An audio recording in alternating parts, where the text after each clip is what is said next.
మిత్రులారా, సుందర విజ్ఞాన కేంద్రం తరఫున అందరికీ స్వాగతం.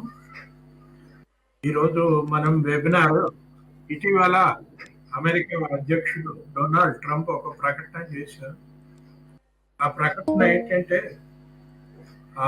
పాలస్తీనియా భూభాగం గాజా నగరాన్ని తాను స్వాధీనం చేసుకొని దాన్ని డెవలప్ చేస్తాను. ఈ లోపల అక్కడ ఉన్నటువంటి పాలస్తీనియన్లు ఇంకెవరైతే మిగిలారో వాళ్ళందరినీ ఇతర ప్రాంతాలకు పంపిస్తాము, మంచి ప్రాంతాలకి పంపిస్తాము.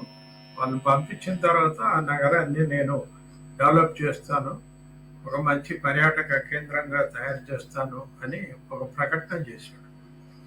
దీన్ని పాలస్తీనియా సంస్థ హమాస్ సహజంగానే ఖండించింది. మొత్తం పాలస్తీనాకు ఒక భూభాగం లేకుండా చేశారు. ఒక గాజా స్ట్రిప్, ఒక చిన్న భూభాగాన్ని మిగిల్చారు. అందులో నగరమైనటువంటి గాజా మీద బాంబు దాడులు ఇజ్రాయెల్ చేసింది. అవన్నీ అమెరికన్ ఆయుధాలు, వాటితో ఇజ్రాయెల్ దాడులు చేసింది. ఆ దాడుల్లో ఇటీవల జరిగినటువంటి ఆ దాడుల్లో, అంటే గత కొన్ని మాసాలుగా జరిగినటువంటి ఆ దాడుల్లో 61,000 మంది చనిపోయి ఉంటారని ఒక అంచనా.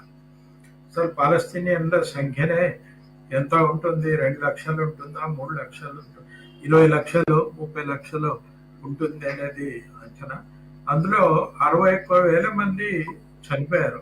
ఈ చనిపోయినటువంటి వాళ్ళలో కూడా 70% పిల్లలు, మహిళలు ఉన్నారు అని చెప్తున్నారు. సో ఇంకా శిథిలాల కింద చాలా మంది అక్కడ పడి ఉన్నారు. ఆ శిథిలాల కింద పడి ఉన్నటువంటి వాళ్ళు ఈ పాటిగా చనిపోయి ఉంటారని హమాస్ ప్రకటించింది. ఇటువంటి పరిస్థితుల్లో ట్రంప్ గాజా నగరాన్ని తాను స్వాధీనం చేసుకుంటానని ప్రకటించాడు. అది ఒక హమాస్ కూడా అంటుంది, ఒక రియల్ ఎస్టేట్ మనస్తత్వంతో, ఒక రియల్ ఎస్టేట్ వ్యాపారిగా ఉన్నటువంటి ట్రంప్ అదే మనస్తత్వంతో దాన్ని స్వాధీనం చేసుకుంటామన్నాడు అని చెప్తున్నారు.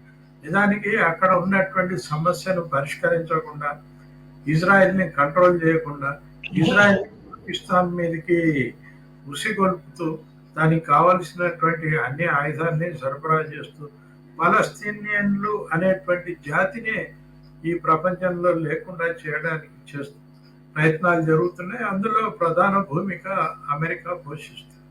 ఇప్పుడు నేరుగా ఆ ప్రాంతాన్ని తానే స్వాధీనం చేసుకుంటాను అని ట్రంప్ ప్రకటించాడు. దీని పర్యవసానాలు ఎట్లా ఉంటాయి? హమాస్ దాన్ని వ్యతిరేకిస్తుంది, నేచురల్ గానే దాన్ని వ్యతిరేకిస్తుంది. దీని పర్యవసానాలు ఎట్లా ఉంటాయి? ఇప్పటికే అమెరికా మనం చూసాము, ఆఫ్ఘనిస్తాన్ని ఎట్లా ఛిద్రం చేసిందో. ఆఫ్ఘనిస్తాన్లో ఇప్పుడు తాలిబాన్ ప్రభుత్వం వచ్చింది, ఆ తర్వాత అమెరికన్లు వెళ్ళిపోయారు అక్కడి నుంచి. ఆ తర్వాత ఇరాన్ మీద బాంబుల వర్షం కురిపించి ఆ ఇరాన్ని సర్వనాశనం చేసింది. అదేవిధంగా లిబియాను సర్వనాశనం చేసింది.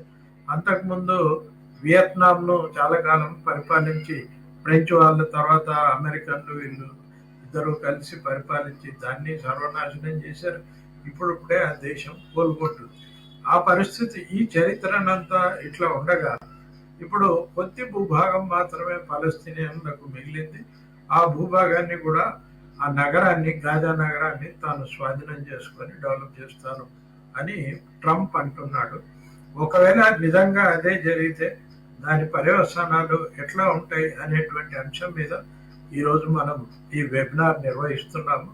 వెబినార్లో ప్రముఖ రాజకీయ శాస్త్రజ్ఞుడు ప్రొఫెసర్ హరగోపాల్ గారు, వారు అనేక యూనివర్సిటీల్లో పనిచేశారు. సెంట్రల్ యూనివర్సిటీలో పనిచేశారు, బెంగళూరులో లా యూనివర్సిటీలో పనిచేశారు. వారు అనేక సంస్థలకి ఫెలో మెంబర్గా కూడా ఉన్నారు. వారు ఈ అంశం మీద మనకు వివరిస్తారు. ఈ పరిణామాలు ఎట్లా ఉండబోతున్నాయి, ట్రంప్ కోరినటువంటి కోరిక ఎంత న్యాయసమ్మతమైంది. ఈ ప్రకటన చేసిన మరోజు ఒక సవరణ కూడా చేశారు. అది ట్రంప్ కాదు, ట్రంప్ తరఫున ఒక ప్రతినిధి ప్రకటించారు. పాలస్తీనియన్లు అక్కడి నుంచి వెళ్ళనక్కర్లేదు, వాళ్ళు అక్కడే ఉండవచ్చు అని చెప్తున్నారు. సరే, ఏమైనా కూడా అమెరికా కనుక అక్కడ ఆ నగరాన్ని స్వాధీనం చేసుకుంటే దాని పరిణామాలు ఎలా ఉండబోతాయి అనేటువంటి అంశం మీదనే ఈరోజు హరగోపాల్ గారు మన వెబినార్లో మాట్లాడతారు. ముందుగా వారు మాట్లాడతారు. ఎవరైనా ప్రశ్నలు ఉంటే కామెంట్ సెక్షన్లో వారి ప్రశ్నల్ని రాయవచ్చు. వాటికి కూడా వారు సమాధానం చెప్తారు. నేను ఇప్పుడు ప్రొఫెసర్ ఆర్ గోపాల్ గారిని మాట్లాడాల్సిందిగా కోరుతున్నాను. సార్. సుందరయ్య విజ్ఞాన కేంద్రం తరఫున వినయ్ గారు ఒక సమస్య తీవ్రతను బట్టి ప్రపంచాన్ని వేధిస్తున్న లేదా దేశాన్ని వేధిస్తున్న సమస్యల మీద ఇలా వెబినార్లు నిర్వహించి ఒక ప్రజాస్వామ్యమైన చర్చ జరిగేలాగా వారు ఈ కృషి చేస్తున్నారు. దానికి నేను మొదటగా వారిని అభినందించాలి. ఇవాళ ఎన్నుకున్నటువంటి అంశము ఈ గాజా ఏదైతే ఉందో అది వారే చెప్పినట్లుగా అది కేవలము అది పాలెస్టీనియన్ సమస్యను లేక గాజా స్ట్రిప్కు సంబంధించిన సమస్య కాదు. అది కేవలం సిమ్టమ్ మాత్రమే. అది రాబోయేటువంటి ఒక సంక్షోభానికి లేదా రాబోయేటువంటి ఒక యుద్ధ వాతావరణానికి ఇది కేవలం ఒక సూచిక మాత్రంగానే మనము పరిగణించవలసి ఉంటుంది. మీరు గాజాలో లేదా పాలెస్టీనియాలో జరిగినటువంటి విధ్వంసం, ఈ విధ్వంసాన్ని అర్థం చేసుకోవాలన్నా లేక హమాస్ వాళ్ళ మీద చేసిన దాడిని అర్థం చేసుకోవాలన్నా నెతన్యాహు యొక్క వ్యూహాలను అర్థం చేసుకోవాలన్నా మనము కేవలము పత్రికల్లో వచ్చే సంఘటనని చూసి మనం ఒక అంచనా వేయడం అనేది అది ఒక పద్ధతి కావచ్చు, కానీ పత్రికల్లో విశ్లేషణ ఉండదు. పత్రికలో కేవలం నేరేషన్ ఉంటుంది. అంటే అక్కడ ఏం జరుగుతున్నది అనేది చెప్తారు, కానీ దానికి ఉండేటువంటి లోతైన కారణాలని చెప్పరు. మరి 20వ శతాబ్దం నుంచి మనము 21వ శతాబ్దంలోకి ప్రవేశించినప్పుడు మిలీనియం అని చాలా పెద్ద ఎత్తున సెలబ్రేషన్ జరిగాయి. మనం కొత్త మిలీనియంలోకి వస్తున్నామని అందరూ ప్రపంచవ్యాప్తంగా దాన్ని ఆహ్వానించారు. ఒక మరింత మెరుగైన ప్రపంచం వస్తుందని ఆశించారు. కానీ 20వ శతాబ్ద ప్రారంభ కాలంలో జరిగినటువంటి పరిణామాలు, మొదటి ప్రపంచ యుద్ధం కానివ్వండి, తర్వాత రెండవ ప్రపంచ యుద్ధం కానివ్వండి, అది ఎంత మారణహోమాన్ని సృష్టించింది, అది ఎంత విధ్వంసాన్ని సృష్టించింది, సామ్రాజ్యవాదము లేదా ఫ్యాసిజం అది ఎలా మనుషుల ప్రాణాలు తీసుకున్నది, ఎంత అమానవీయంగా అది ప్రవర్తించిందో మానవ సమాజానికి ఆ అనుభవం ఉంది. ఆ అనుభవం నుంచి మనం ఏమైనా నేర్చుకున్నామా, మానవాళి ఏమన్నా నేర్చుకున్నదా అనేటువంటి ప్రశ్న అడిగితే దానికి సమాధానము మనం కొంచెము నిరాశతోనే చెప్పవలసి ఉంటుంది. అంటే మానవ సమాజము నాగరికత అనేది అభివృద్ధి తమ అనుభవం నుంచి, సమాజం తన మనిషి నిరంతరంగా జ్ఞానవంతుడు అంటే తమ అనుభవం నుంచి, తన చుట్టూ ఉండే పరిస్థితుల అనుభవం నుంచి నేర్చుకుంటారు, గుణపాఠాలు నేర్చుకుంటారు. చరిత్ర మళ్ళీ పునరావృతం కాకుండా చూసుకోవాలి.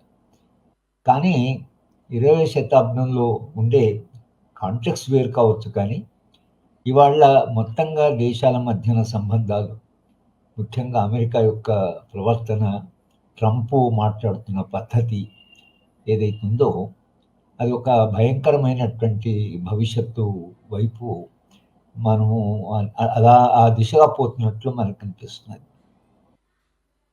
చరిత్రలో రెండవ ప్రపంచ యుద్ధము కాలంలో అమెరికా యుద్ధంలోకి కొంచెం ఆలస్యంగానే వచ్చింది. హిట్లరు ఆయన ఎక్స్పాన్షనిస్ట్ వ్యూలో ప్రపంచంలో ఏ దేశం అందకుండా, అలాగే ఆ మొత్తము జపాను, ఇటలీ, జర్మనీ ఇవన్నీ కలిసి ఒక ఫ్యాసిస్ట్ వాతావరణంలో వాళ్ళు జపాన్ మీద బాంబు కూడా వేయడం జరిగింది. అక్కడ ఆగకుండా వాళ్ళు వెళ్ళి అమెరికా పెర్ల్ హార్బర్ను అటాక్ చేయడం వల్ల అమెరికాను యుద్ధంలోకి లాగాడు. అమెరికాను యుద్ధంలో లాగడమే కాకుండా సోవియట్ యూనియన్ కూడా యుద్ధంలోకి లాగాడు. ఒక సోషలిస్ట్ సమాజము, ఒక క్యాపిటలిస్ట్ సమాజం, అతను ఏదీ లేకుండా చాలా దుర్మార్గంగా ముందుకు పోతూ ఈ రెండు బలమైన దేశాలను కూడా, దానికి నిజంగా కూడా సోవియట్ యూనియన్ ఒకవేళ దీంట్లోకి లాగబడితే హిట్లర్ ఏం చేసేవాడో తెలియదు, కానీ సోవియట్ యూనియన్ ఆ రోజు యుద్ధంలో ఫ్యాసిజాన్ని ఓడించింది. ఇది ఒక చరిత్ర. కానీ అమెరికా అనేటువంటి దేశము ఒకటి కనుక్కోబడము, ఆ దేశము భిన్న ప్రాంతాల నుంచి అక్కడ వెళ్ళి సెటిల్ కావడము, అమెరికా ఆవిర్భావమే ఒక అమానవీయమైనటువంటి ఒక పరిస్థితి నుంచి ఇవాళ operation Kagar, operation green hunt అని మన దేశంలో మన పాలకులు ఉపయోగిస్తున్న భాష. ఈ ఆపరేషన్ గ్రీన్ హంట్ తెల్లవాళ్ళు అక్కడ ఉండే ఇండిజినస్ పీపుల్ మీద చేసినటువంటి ఏదైతే దాడి ఉందో అది దాన్ని మనం ఎందుకు ఆ భాష ఉపయోగిస్తున్నాం తెలియదు, కానీ మనం ఆ భాషను మన పాలకులు ఇవాళ అధికారం ఉండేవాళ్ళు ఆ భాషని ఉపయోగిస్తున్నారు. ఇవాళ ఛత్తీస్గఢ్లో జరుగుతున్న సంఘటనని ఇవాళ కూడా 35 మంది దాకా ఆదివాసీలు చనిపోవడం, ఇవన్నీ కూడా విడివిడిగా జరగడం లేదు. వీటికన్నిటికీ అంతర్లీనంగా ఒక సంబంధం ఉంది. ఆ సంబంధాన్ని అర్థం చేసుకుంటే తప్పించి గాజాలో జరుగుతున్న పరిణామాలు మనకు పూర్తిగా అర్థం కావు. పెట్టుబడిదారీ వ్యవస్థ ఏదైతే అభివృద్ధి అవుతుందో దానికి అమెరికా అగ్రభాగాన ఉండి ఏ అభివృద్ధి నమూనాను ముందుకు తోస్తున్నదో ఆ అభివృద్ధి నమూనాలో అంతర్గతంగా అది కొంత అమానవీయమైనటువంటి లక్షణాలు దానికి సహజంగానే ఉంటాయి. పెట్టుబడిదారి మార్క్స్ విశ్లేషణలో పెట్టుబడిదారీ వ్యవస్థ యొక్క స్వభావాన్ని, అది మనుషులని ఎట్లా విధ్వంసం చేస్తుందనేది మార్క్స్ చాలా వివరంగా ఆయన దాని గురించి రాశారు. పెట్టుబడి నేచర్. కానీ పెట్టుబడిదారీ వ్యవస్థకు ఆడమ్ స్మిత్ నుంచి మనం తీసుకుంటే దానికి ఎంత కాదన్నా ఆ వ్యవస్థ నిలబడడం కొరకని, ముఖ్యంగా సోషలిస్ట్ విప్లవాలు జరిగిన తర్వాత మార్క్స్ విశ్లేషణ చూసిన తర్వాత పెట్టుబడిదారీ వ్యవస్థ కొన్ని పాఠాలు నేర్చుకున్నది. అది నేర్చుకొని మీరు ఆడమ్ స్మిత్ చదివితే ఆయన వెల్త్ ఆఫ్ ది నేషన్స్ అనే పుస్తకం రాసి పెట్టుబడి గురించి రాశాడు, కానీ ఆయన మారల్ సెంటిమెంట్స్ అనే పుస్తకం రాశాడు. అంటే పెట్టుబడికి కొంత నైతికత కూడా ఉండాలి, ఒక మారల్ డైమెన్షన్ కూడా ఉండాలి అని రాయడం జరిగింది. కీన్స్ దగ్గరికి వచ్చే వరకు వెల్ఫేరిజం ఎట్లా ఇంపార్టెంట్ అనేది రాయడం. కనుక పెట్టుబడిదారీ వ్యవస్థ ఆలోచన క్రమంలో దాని తాత్విక చింతనలో కొన్ని మార్పులు వచ్చాయి, కానీ దానికి ఉండే ఎక్స్‌ప్లాయిటేటివ్ నేచర్ ఏదైతుందో అది ఎలాగో దాంట్లో అంతర్గతంగా ఉంటుంది. కానీ పెట్టుబడిదారీ వ్యవస్థ ఆడమ్ స్మిత్ చెప్పినట్టుగా స్వప్రయోజనం అనేది ఉంటుంది, సెల్ఫ్ ఇంట్రెస్ట్ అనేది ఒకటి ఉంటుంది. కానీ మార్క్స్ పెట్టుబడిదారీ వ్యవస్థకు ఆ సెల్ఫ్ ఇంట్రెస్ట్తో పాటు కొంత అదర్స్ ఇంట్రెస్ట్, అందుకని స్వప్రయోజనం మీద ఆధారపడి ఉన్న దానికి ఒక రకమైనటువంటి విలువలు, దానికి ఒక తాత్విక పునాది, దానికోసం సిద్ధాంతపరమైన చర్చ, ఇవన్నీ జరిగి అధికారం కేంద్రీకృతం కాకుండా, అధికారం నియంతృత్వంగా మారకుండా ప్రజలే పాలకులు అనేటువంటి ఒక భావన, దాని కొరకని రకరకాల పద్ధతుల ద్వారా రాజ్యము పూర్తిగా నియంతృత్వంగా మారకుండా ప్రజలకు కొన్ని హక్కులు, ప్రజలకు కొంత అధికారం అలా ఇస్తుంది. ఇది పెట్టుబడిదారీ వ్యవస్థకు దాన్ని ఎక్స్‌ప్లాయిటేటివ్ నేచర్ ఉంటుంది, అది ప్రపంచాన్ని దోపిడీ చేయడం. కానీ కొలోనియలిజం కంటే ఇది డిఫరెంట్. వలసవాదం కంటే అమెరికా చేస్తున్నటువంటి దానికి చాలా చాలా అంతర్గతంగా చాలా స్వభావాలు ఉన్నాయి. అయితే ఇవాళ ఈ 21వ శతాబ్దంలోకి వచ్చిన తర్వాత, అది 20వ శతాబ్దం చివరి కాలంలోనే అయితే మన దేశంలో 1980, కానీ 1970, 60 నుండే అమెరికా లేదా పెట్టుబడిదారీ సమాజాలు ఒక పెట్టుబడి నేచర్ మారింది. పెట్టుబడి ప్రొడక్షన్లో ఉంటే, అది ఉత్పత్తి ఉంటే ఉత్పత్తికి కొన్ని రకమైనటువంటి అవసరాలు ఉంటాయి. ఉత్పత్తి అంటే లేబర్ను మేనేజ్ చేయవలసి ఉంటుంది, మార్కెట్ను మేనేజ్ చేయవలసి ఉంటుంది, కన్జ్యూమర్ సాటిస్ఫాక్షన్ చేయవలసి ఉంటుంది, దానికి దాంట్లో లాభాలు కొంత వాటా పంచుకోవాల్సి ఉంటుంది, కలెక్టివ్ బార్గెనింగ్ ఉంటుంది, వర్కర్స్కు కొన్ని రైట్స్ ఉంటాయి, వాళ్ళు ఆర్గనైజ్ కావచ్చు, ట్రేడ్ యూనియన్స్ పెట్టుకోవచ్చు, సమ్మెలు చేసుకోవచ్చు అనేటువంటివి మేము మానవ హక్కులు బోధించేప్పుడు it's a historic compromise between capital and labour అంటాం. పెట్టుబడికి శ్రమకి మధ్యన జరిగిన రాజీ మానవ హక్కులు. ఇవన్నీ పెట్టుబడిదారు వస్తుంటాయి. కానీ పెట్టుబడిదారీ వ్యవస్థ ఎప్పుడైతే న్యూ లిబరలిజంగా మారిందో దాని స్వభావమే మారిపోయింది.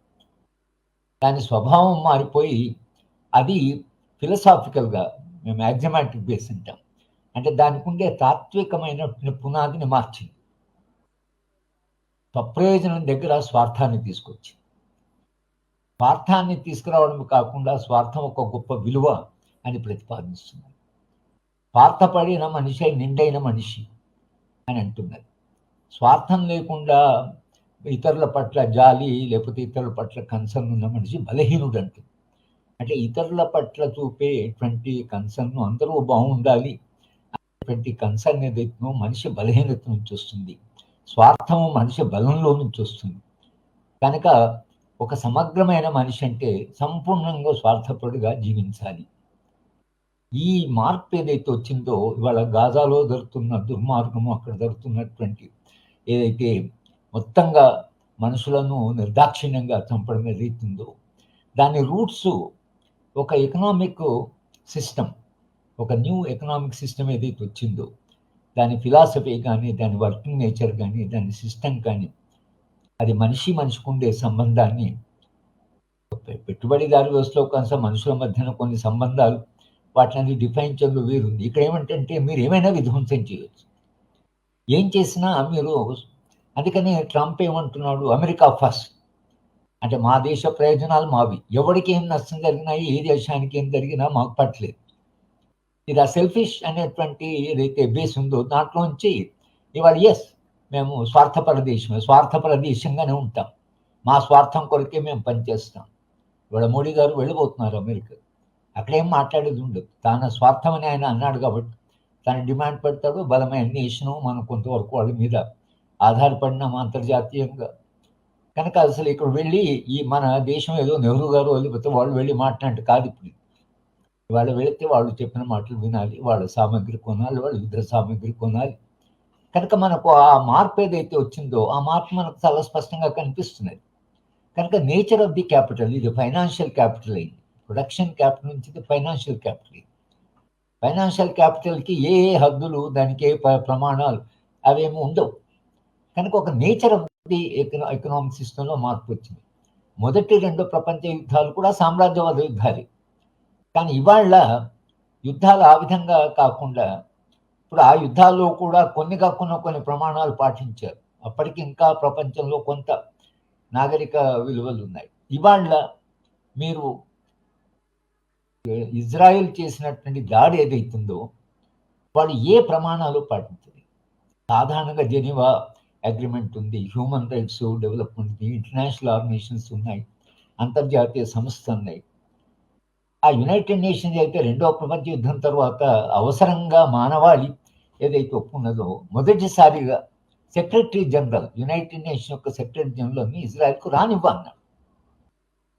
ఇక యునైటెడ్ నేషన్స్ భవిష్యత్ ఏమిటి, అంతర్జాతీయ సంస్థల భవిష్యత్ ఏమిటి? మన దేశంలో కూడా అమ్నెస్టీ ఇంటర్నేషనల్ దేశం నుంచి తరిమేశారు. అంటే మన మానవ హక్కుల గురించి మనకి ఇంకొక రాజ్యాంగం ఉంది, అయినా అమ్నెస్టీ ఇంటర్నేషనల్ అనవసరంగా జోక్యం చేసుకుంటే ఈ దేశం నుంచి వాళ్ళ మీద గొడవ చేస్తే వాళ్ళు విపరీతంగా నిర్బంధం పెడితే వాళ్ళు ఈ దేశాన్ని వదిలిపెట్టిపోయారు.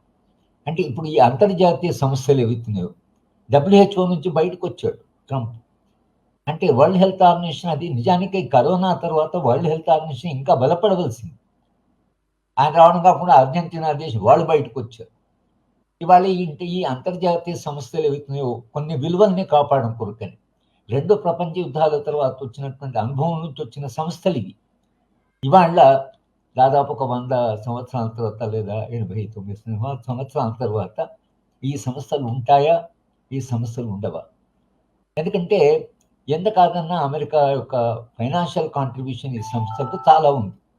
కనుక ఇప్పుడు వాడు విత్డ్రా చేసుకుంటే యూరోప్ కానీ మిగతా దేశాలు కానీ వాళ్ళు ఎంత కాంట్రిబ్యూషన్ చేశారో అంత కాంట్రిబ్యూషన్ చేసి వీటిని రక్షించుకుంటారా, లేక అమెరికా బయటకు పోయింది కాబట్టి మేము కూడా బయటపోతాం, మా దేశ భవిష్యత్ మా స్వార్థం మాది అంటే అయితే ఒక సుదీర్ఘమైన మానవ అనుభవం నుంచి ఇవి అవసరం, అంతర్జాతీయంగా కొన్ని విలువలు అవసరమని మనం ఏదైతే భావించి మన మానవాళి ఆ సంస్థలు నిర్మించుకున్నదో ఆ సంస్థలు బలపడి మొత్తంగా అన్ని సమాజాలు, అన్ని దేశాలు కొన్ని ప్రమాణాలు పాటించాలి అని ఒక రకమైన మారల్ సూపర్విజన్, ఒక నైతికమైనటువంటి బలం, నైతికమైన ప్రెషర్.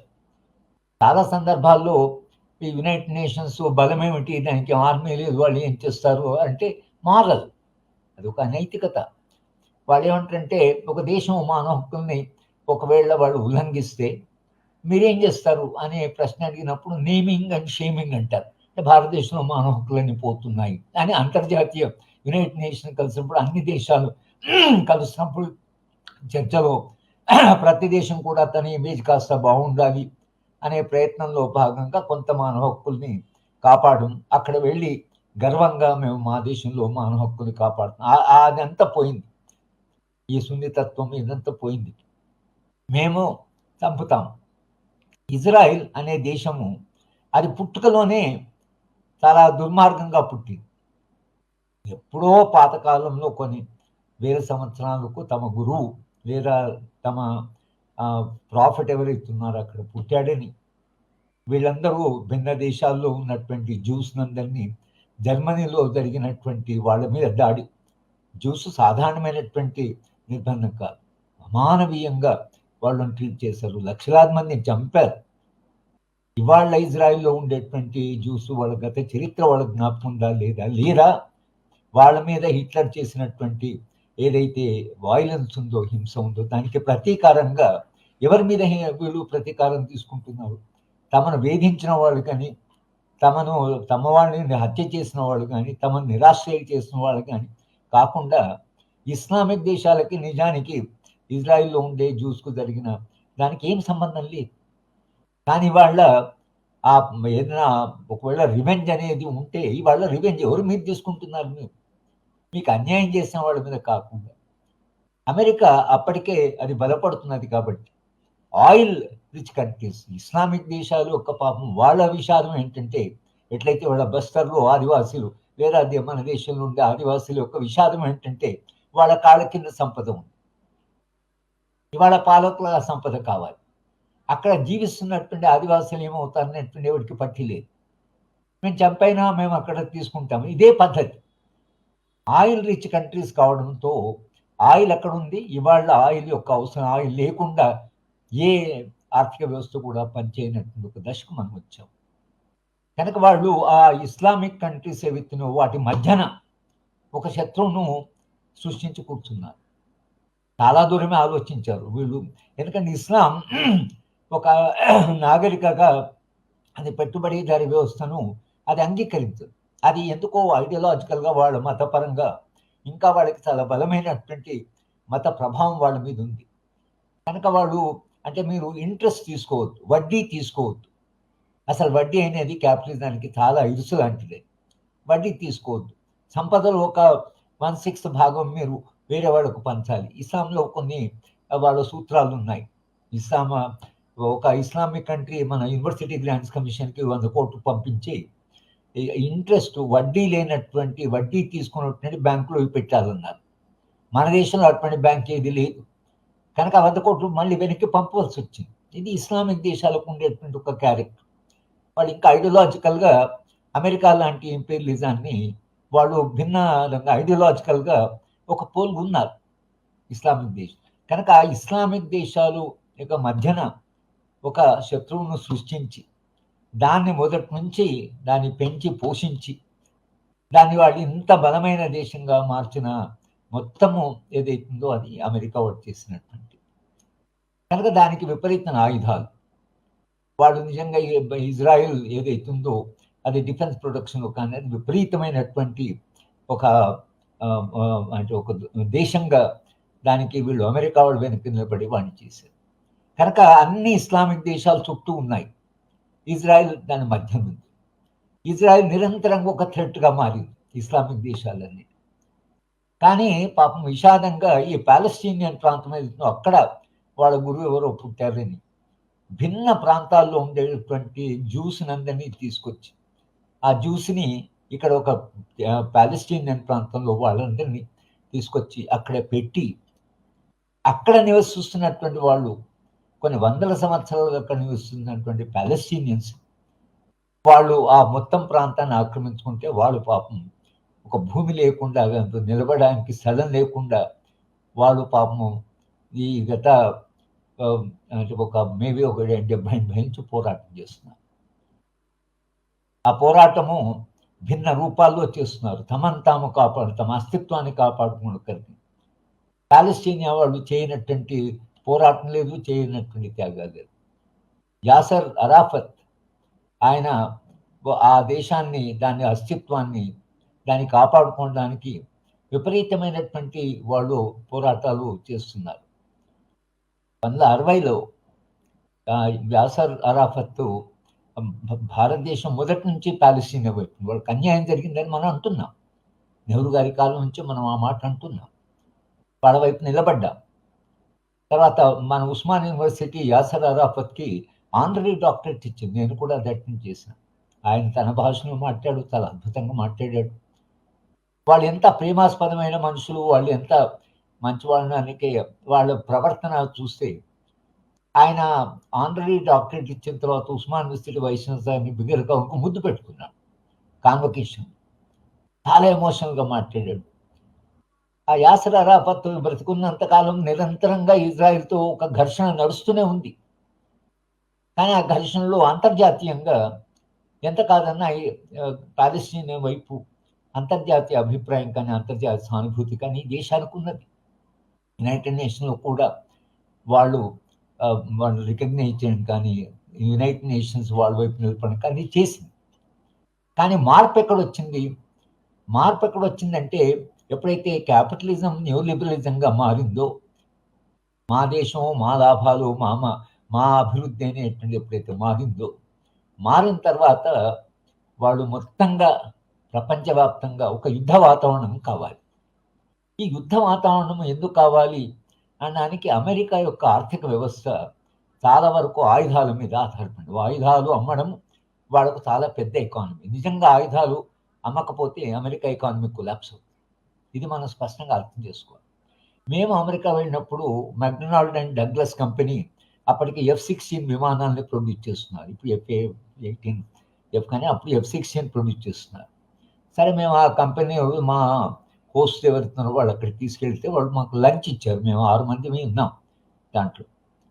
లంచ్ ఇచ్చినప్పుడు నేను నవ్వుతూ అతని డైరెక్టర్ని అడిగాను, మీరు అన్ని విమానాలను, యుద్ధ విమానాలను ఉత్పత్తి చేస్తున్నారు కదా, ఒకవేళ మానవ సమాజం, అన్ని దేశాలు తమ మధ్య ఉండేటువంటి విభేదాలని శాంతియుతంగా పరిష్కరించుకోవాలి అని ఒకవేళ ప్రమాణం పెట్టుకొని అన్ని కూడా శాంతియుతంగా తమ సమస్యలు పరిష్కరించుకుంటే అప్పుడు మీ కంపెనీ భవిష్యత్ ఏమిటి అని అడిగాను. అతను నవ్వి shall I tell the truth అని ఆయన అన్నది ఏమిటంటే, మేము విమానాన్ని సృష్టించడమే కాదు, వాటిని ఉత్పత్తి చేయడం, యుద్ధాలను కూడా ఉత్పత్తి చేస్తాం. చాలా ఫ్రాంక్ చెప్పాడు. అమెరికాకి యుద్ధం అవసరం, అమెరికన్ ఎకానమీ. కనుక ఈ యుద్ధ వాతావరణంలో ప్రతి దేశంలో, ప్రతి ప్రాంతంలో ఏదో ఒక నేబరింగ్ కంట్రీతో ఒక విభేదం, దాన్ని వీళ్ళు రెచ్చగొడుతుంటారు. ఇద్దరు వాళ్ళు ఆయుధాలని వాళ్ళు ఇంపోర్ట్ చేసుకుంటారు. ఇటు పాకిస్తాను, ఇటు ఇండియా, ఈ ప్రపంచం అంతా ఎక్కడ పడితే అక్కడ ఒక కాన్ఫ్లిక్ట్, ఆ కాన్ఫ్లిక్ట్ కొరకని ఆయుధాల యొక్క దిగుమతి, వాళ్ళ ఆయుధాలని అమ్ముతుంటారు. ఈ ఆయుధాలు అమ్మడంలో లేదా వీళ్ళు ఉత్పత్తి చేసిన ఆయుధాలను ఎత్తున్నాయో అత్యంత ఆధునిక ఆయుధాలను ఇస్రాయల్కి ఇచ్చారు. కనుక వాడు చాలా వెల్ ఎక్విప్డ్. ఇజ్రాయెల్ కూడా తన ప్రొడ్యూస్ చేసేట్టుగా వాడి వెంట నిలబడ్డారు. నిలబడడంతో ఇవాళ వాడు ఒక అగ్రెసివ్గా మారి వాడు ఎక్కడ పడితే అక్కడ, నేను చాలా కాలం క్రితము చెప్పేవాడిని, మా గ్రామంలో ఈ భూస్వామ్య వ్యవస్థ చాలా బలంగా ఉన్నప్పుడు మైసమ్మ పోతు అని ఉండేది. మైసమ్మ పోతు అంటే మైసమ్మ అనే దేవతకి ఆ పోతును డెడికేట్ చేసి దాన్ని చంపేవాడు, తర్వాత దాన్ని సాక్రిఫైస్ చేసేవాడు.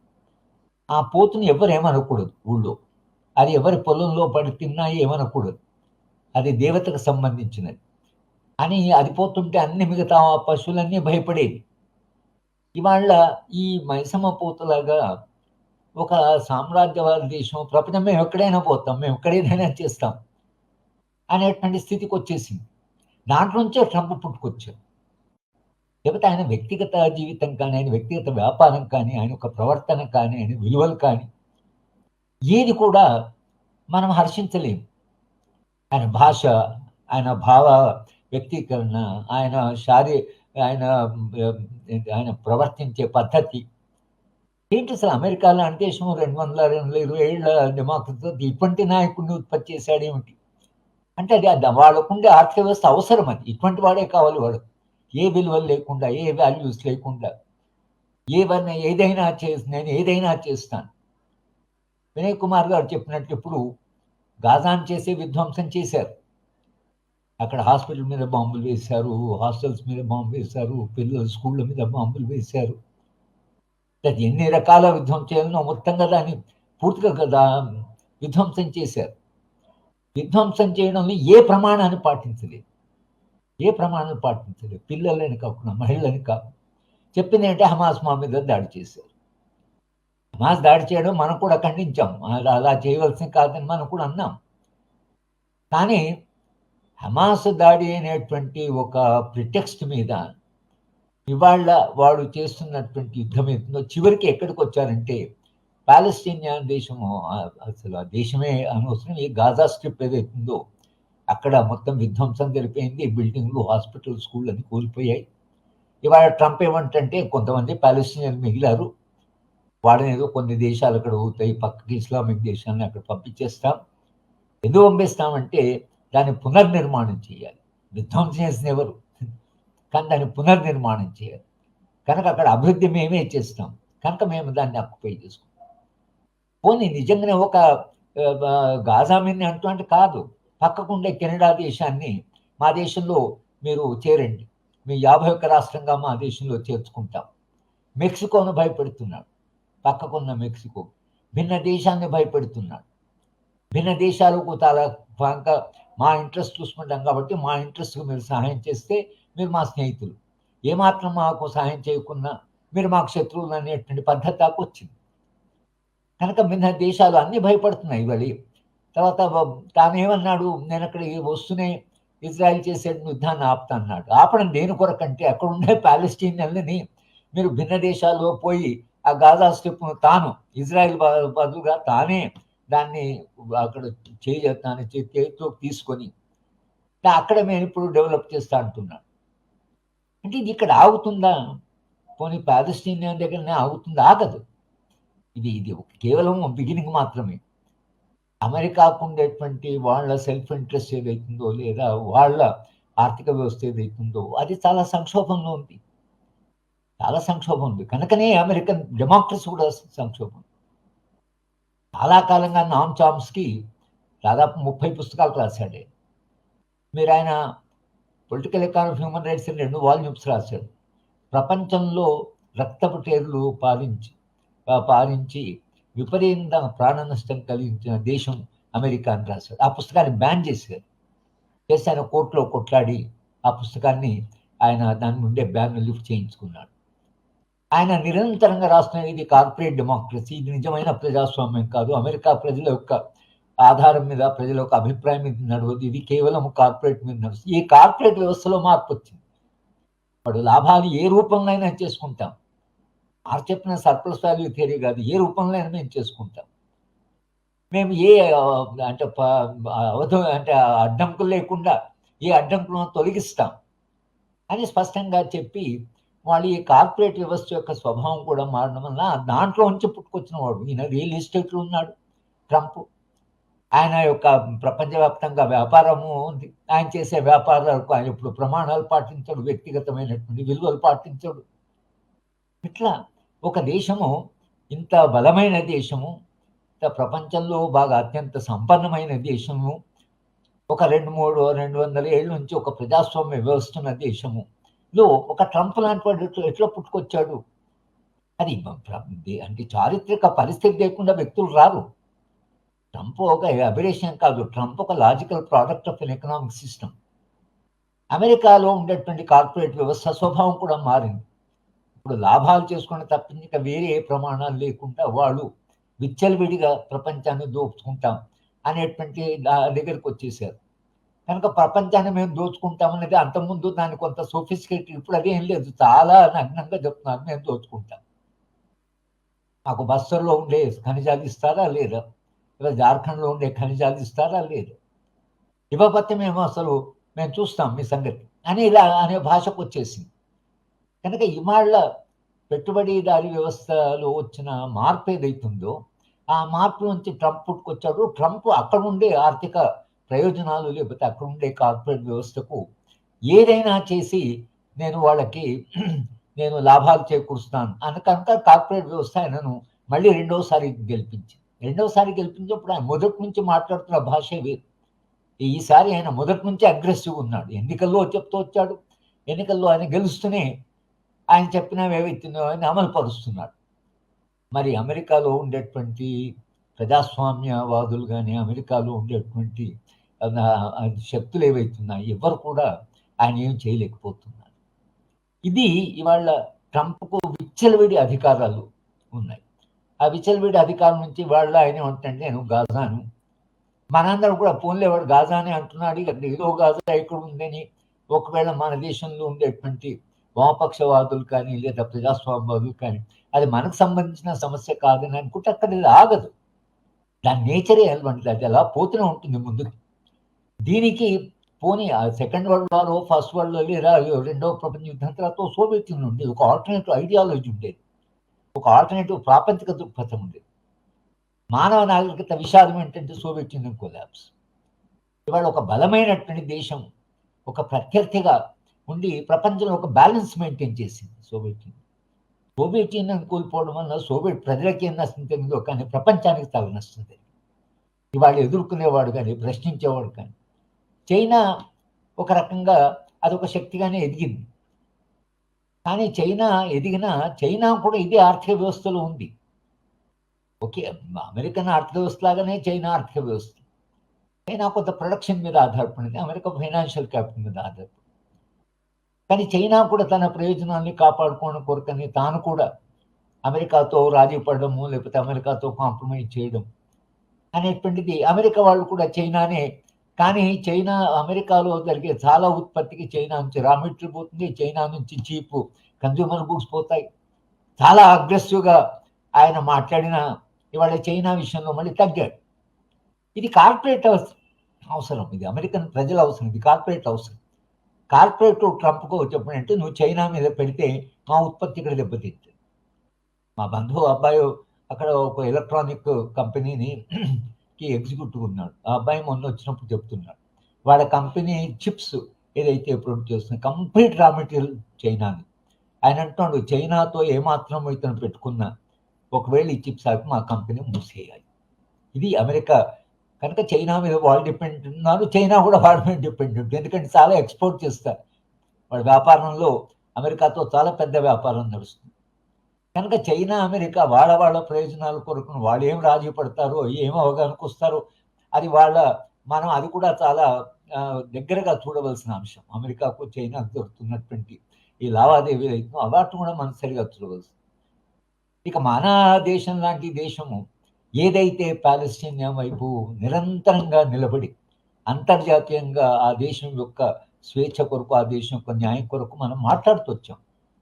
1977లో అప్పుడు గోల్డా మేయర్ అనే ప్రధానమంత్రి ఉంటే ఇక్కడ ఇజ్రాయెల్ భారతదేశానికి వాళ్ళు వచ్చే పరిస్థితే లేదు. ఆమె రాత్రి విమానంలో వచ్చి మొరార్జీ దేశాయిని కలిసి మొరార్జీ దేశాయ్ ఆమెకు చెప్పాడు, అమ్మా నువ్వు మా దేశానికి వచ్చి నన్ను కలిసినట్లు మా దేశ ప్రజలకు తెలిస్తే రేపే మా ప్రభుత్వం కూలిపోతుంది. అంటే ఆనాడు భారతదేశ ప్రజల అభిప్రాయం అంటే పాలస్తీన్ వైపు ఎంత బలంగా ఉందంటే ఇజ్రాయెల్ ప్రధానమంత్రి మన దేశానికి వచ్చిన వార్త తెలిస్తే కూలిపోతుంది. ఆమె ఆ రాత్రి వెళ్ళిపోయి అక్కడి నుంచి మనం ఎక్కడికి వచ్చాము ఇవాళ మనం మాట్లాడుతున్నది ఏమిటి? మన దేశం మాట్లాడుతుంది ఏంటి? మన దేశ పాలకులు మాట్లాడుతుంది ఏంటి? మొత్తంగా మన ఇజ్రాయెల్తో అమెరికా వాడు కూడా దాని వెనుక ఉన్నాడు. మన ఇజ్రాయెల్తో మనకు రకరకాల అంగీకారాలు ఉన్నాయి.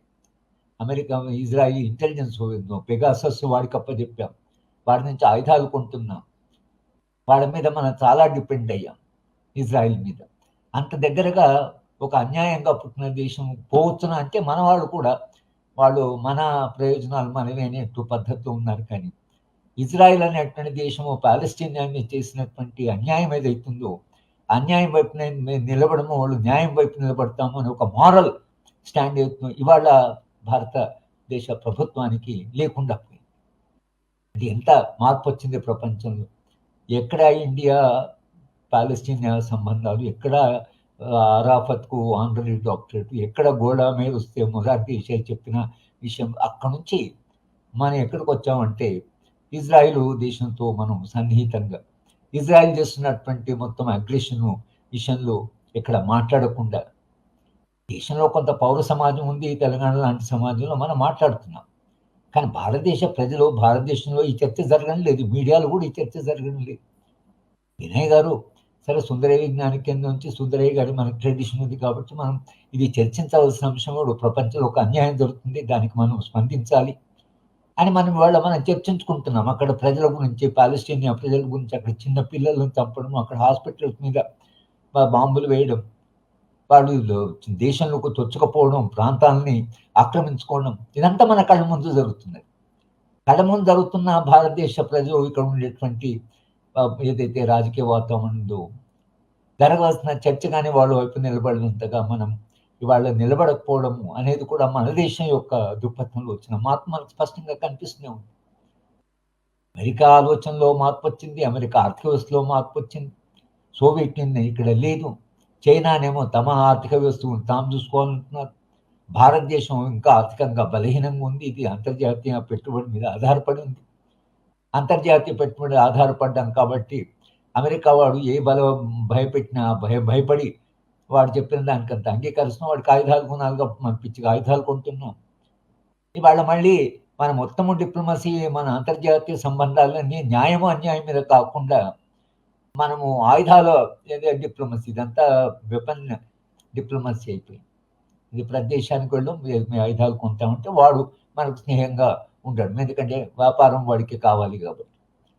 ఎందుకంటే ఇవాళ ఆయుధాలు అనేవి, ఆయుధ ఉత్పత్తి అనేది ఒకవైపు ప్రపంచాన్ని ఒకవైపు నడుస్తుంది. ఎందుకంటే ఆయుధము ఎప్పుడైనా అది ఒక నెగిటివ్ సింబలే.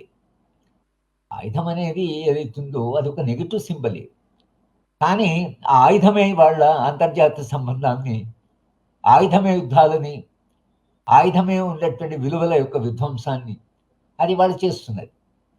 కనుక ఇవాళ గాజాలో జరిగేటువంటి ఏదైతే దుర్మార్గం ఉందో, ఆక్రమించుకుంటాం మేము దాన్ని, ఆక్రమించుకోవడం ఏంటి అసలు? ఇది ఇంపీరియలిజం అంటే రెండవ ప్రపంచ యుద్ధంలో, మొదటి ప్రపంచ యుద్ధంలో ఉండొచ్చు, కానీ 21వ శతాబ్దంలో మేము ఆక్రమించుకొని ఇంకో దేశాన్ని ఆక్రమించుకొని అంటే ఇంపీరియలిజం, సామ్రాజ్యవాదం మరో స్వరూపంలో ఇవాళ 21వ శతాబ్దంలో తిరిగి వస్తున్నది, ఇంకా మరి దుర్మార్గంగా వస్తున్నది.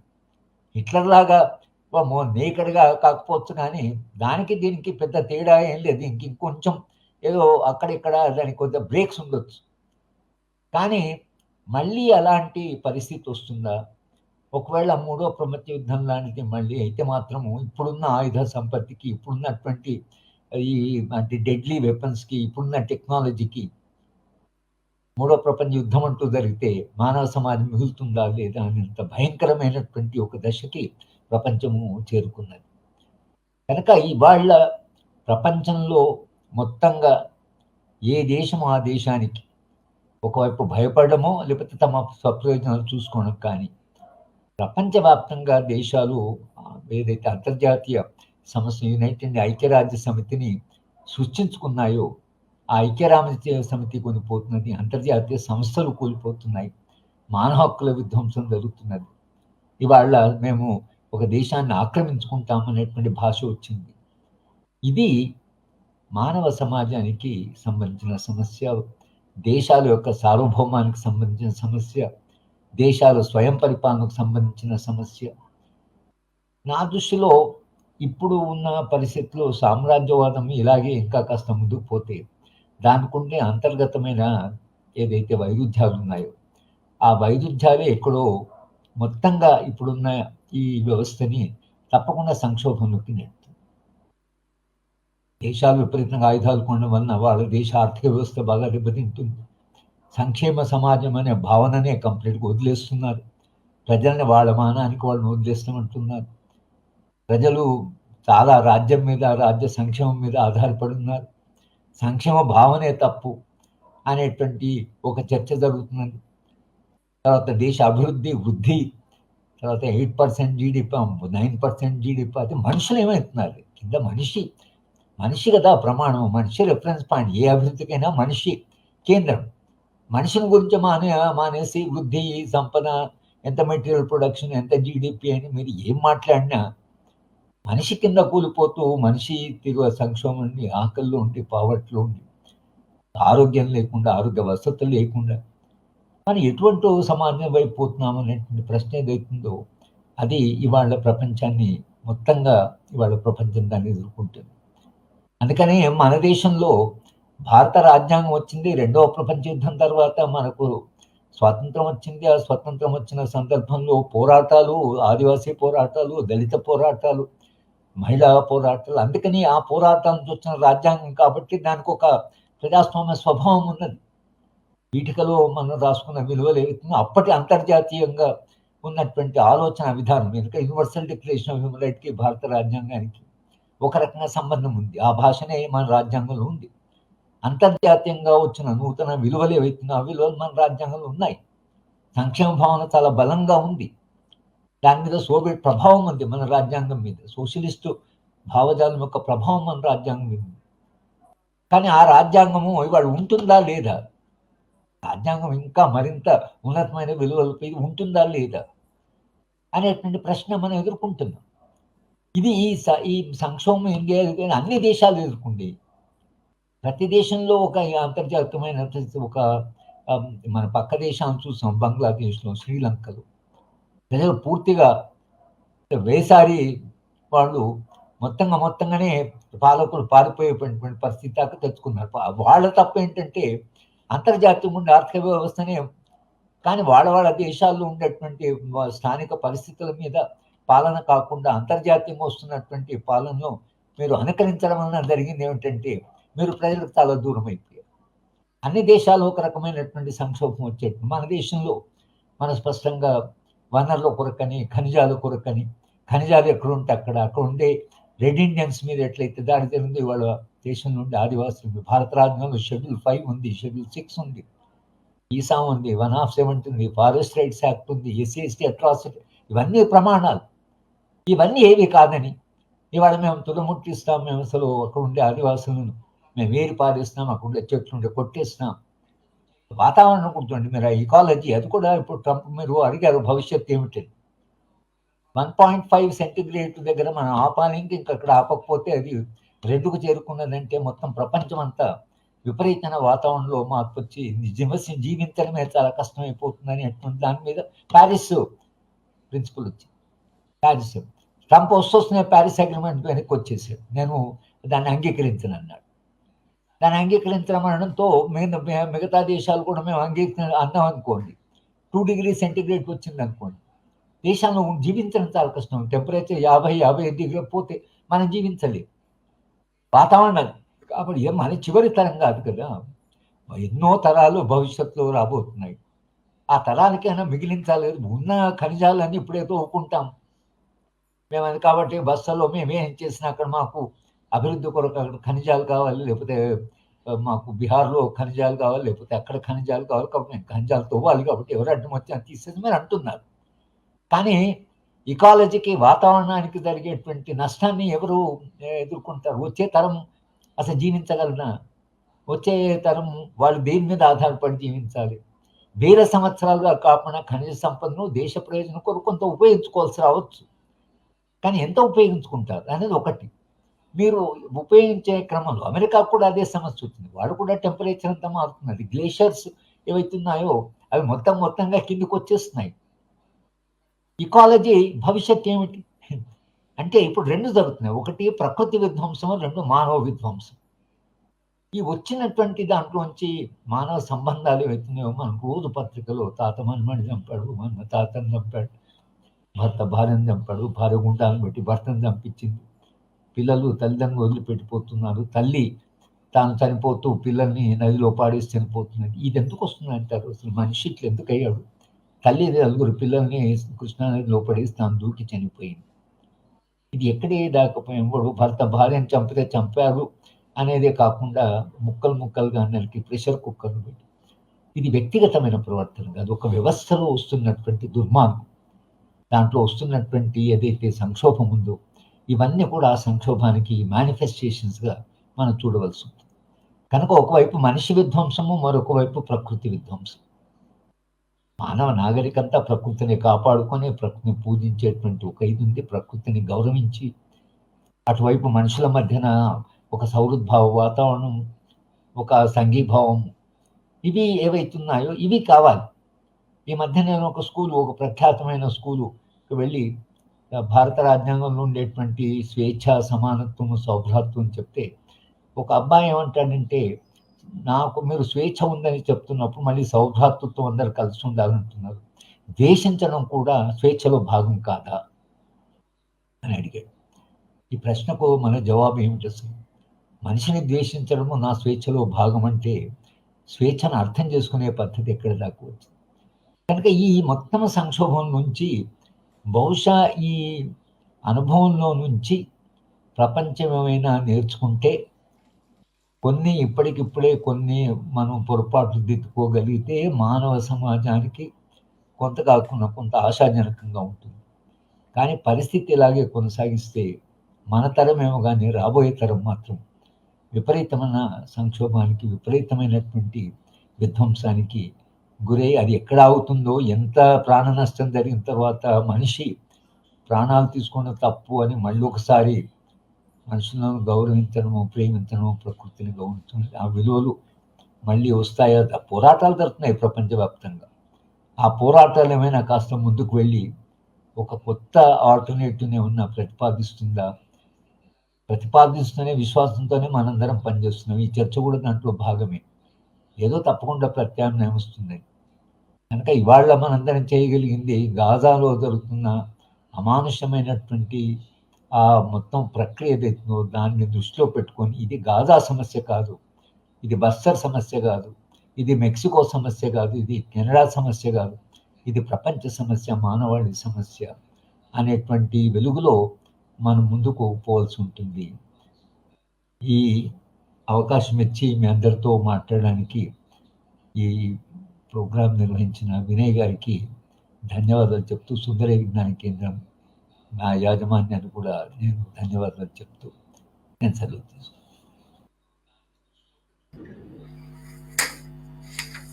Thanks sir. ప్రొఫెసర్ హరగోపాల్ గారు చాలా వివరాలు, దాదాపు గంటకి కొద్దిగా తక్కువగా 50 నిమిషాల పాటు వారు చాలా వివరాలు మన ముందు వచ్చారు. ఇది గాజా సమస్య కాదు, మొత్తం ప్రపంచ మానవాళి యొక్క సమస్య అని వారు చెప్పారు. నిజంగానే మొత్తం ప్రపంచ మానవాళి స్పందించాల్సినటువంటి ఒక అంశం. కానీ వారు అన్నట్టుగానే భారతదేశంలో దీనికి సంబంధించిన సమస్య చాలా తక్కువగా కనపడుతుంది. దాదాపు ప్రధాన పత్రికల్లో దీనికి సంబంధించినటువంటి అనాలిసిస్ అంత ప్రకటన చేస్తే నేను గాజాను స్వాధీనం చేసుకుంటాను అని ఒక ఓపెన్గా ప్రకటన చేశాడు. హిందీలో ఒక సామెత ఉంది, నా జాన్ నా పెహచాన్ మై హూం తెరా మెహమాన్. అంటే నువ్వెవరో నాకు తెలియదు, నేనెవరో నీకు తెలియదు, కానీ నేను నీ అతిథినే, నువ్వు నాకు ఆతిథ్యం ఇవ్వాలి అని చెప్పినట్టుగా వాడు ఎవరు ఆహ్వానించలేదు, ఏమీ లేదు, వెళ్ళి గాజాను స్వాధీనం చేసుకొని దాన్ని డెవలప్ చేస్తాను అంటున్నాడు. రియల్ ఎస్టేట్ వాళ్ళు డెవలప్ చేస్తారా, వ్యాపారం చేస్తారా అనేది మన కళ్ళెదుట్టుగా కూడా తెలుస్తుంది. వాళ్ళు చేసేది వ్యాపారం, అందులో ప్రధానంగా ఆయుధ వ్యాపారం మీద అమెరికా ఆధారపడి ఉన్నటువంటి విషయాన్ని మనం గమనిస్తాం. సరే, ఇవన్నీ వారు వివరించారు. ఈ సబ్జెక్ట్తో సంబంధం లేకుండా కూడా కొన్ని ప్రశ్నలు ఉన్నాయి. ఆ ప్రశ్నలు ఏంటంటే, అన్ని దేశాలు తమ ఉత్పత్తులకు దిగుమతి సుంకాల్ని తగ్గించాలి అని చెప్పేసి ఒక అల్టిమేటం జారీ చేశారు ట్రంప్. మన దేశంలో పెద్దగా అది చర్చకు రావట్లేదు, తెలియట్లేదు. కానీ అమెరికా నుంచి దిగుమతి అవుతున్నటువంటి వాహనాల మీద ఆల్రెడీ ట్యాక్సులు ఎత్తేసారు, తగ్గించారు అని చెప్పేసి కొన్ని వార్తలు వచ్చాయి. అది కూడా ప్రధాన మీడియాలో కాదు, ఒక ఆల్టర్నేట్గా నడుస్తున్నటువంటి ఈ వెబ్ ఛానల్స్లో అటువంటి వార్తలు వచ్చాయి. ఇప్పుడు దాన్ని దృష్టిలో పెట్టుకుంటే ఇప్పుడు మనం ఏ పరిస్థితుల్లో ఉన్నామో మన భారతదేశం పూర్తిగా అమెరికా చెప్పు చేతుల్లోనే ఉంటుందా? ట్రంప్ తనకు చాలా పెద్ద మిత్రుడు అని చెప్పాడు. తర్వాత లాస్ట్ ఎలక్షన్స్ లో ఆయన అబ్కి బార్ ట్రంప్ సర్కార్ అని ప్రచారం కూడా చేశాడు మన ప్రధానమంత్రి. ఈ ఎన్నికల్లో ఎందుకో కానీ ఆ మాట అనలేదు.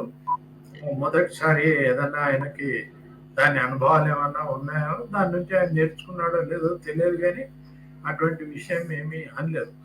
ఇప్పుడు మాత్రం అమెరికా ఆదేశాల ప్రకారం ఆ దేశం నుంచి దిగుమతి అవుతున్న వస్తువుల మీద పన్నులు తగ్గించేటువంటి ధోరణి ఉంది. మరి ఇది ఎటువంటి పరిస్థితులకు దారి తీస్తుంది? దీని మీద జరగాల్సినంత చర్చ కూడా జరగట్లేదు. ఒక ప్రశ్న వచ్చింది, ఇటువంటివి ఏదన్నా ఉంటే ప్రభుత్వం పబ్లిక్ గా ప్రకటించాలి కదా, ట్యాక్సులు తగ్గిస్తే అమెరికా వాహనాల మీద. దొంగచాటుగా చేయటం ఏమిటి?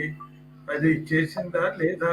చేస్తే ఎందుకు ఇంత దొంగచాటుగా చేయాల్సి వచ్చింది అనేది ఒక ప్రశ్న అండి. హరగోపాల్ గారు మీరు ఏమన్నా చెప్తారా? ఇప్పుడు ప్రభుత్వాలు ఇవి చేస్తున్నప్పుడు ఒక ప్రతిఘటన కూడా ఉంటుంది. అంటే మనిషి ఆర్థికంగా సామాజికంగా వచ్చినప్పుడు ప్రతిఘటన కూడా ఉంటుంది, ఉద్యమాలు కూడా ఉంటాయి. ఇవాళ ఎన్విరాన్మెంట్ ఉద్యమాలు కానీ, హ్యూమన్ రైట్స్ ఉద్యమాలు కానీ, సమాజంలో ఒక భావ సంఘర్షణ అయితే తప్పకుండా ఉంటుంది. కనుక మనమేమి పెద్దగా ప్రభుత్వాల మీదనే ఆధారపడం కాదు. ప్రభుత్వం అనేది ఒక ప్రజల చేతిలో ఉండేటువంటి ఒక పనిముట్టు లాంటిది. కానీ ప్రభుత్వాలు ఎలా మారిపోయాయంటే, మన సెక్యూరిటీ అడ్వైజరు నేషనల్ పోలీస్ అకాడమీలో మాట్లాడుతూ భారతదేశం యొక్క 4వ యుద్ధము భారతదేశ పౌర సమాజంతో అని అన్నాడు. మనం ఊహించగలము అసలు? పౌర సమాజంతో యుద్ధం ఏమిటి? సమాజంతో యుద్ధం ఏమిటి? సమాజమే రాజ్యాన్ని సృష్టించింది కదా. రాజ్యం సమాజాన్ని సృష్టించింది, సమాజం రాజ్యాన్ని సృష్టించింది. కొంత అవసరాల కొరకు రాజ్యాన్ని సృష్టించింది. కానీ ఆ రాజ్యము సమాజం మీద యుద్ధం చేస్తుంది.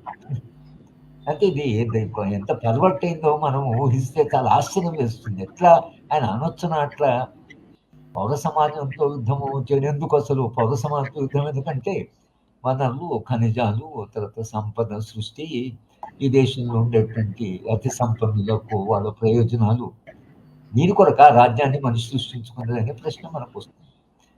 కనుక ఈ చర్చ జరగవలసిందే. ఈ చర్చ ఇంకా కాస్త ముందుకు పోవలసిందే. ఇది చాలా ఘోరమైనటువంటి ప్రకటన మన నేషనల్ సెక్యూరిటీ అడ్వైజర్. అంటే పోలీసులకి ఆయన ఏం చెప్తున్నట్టు?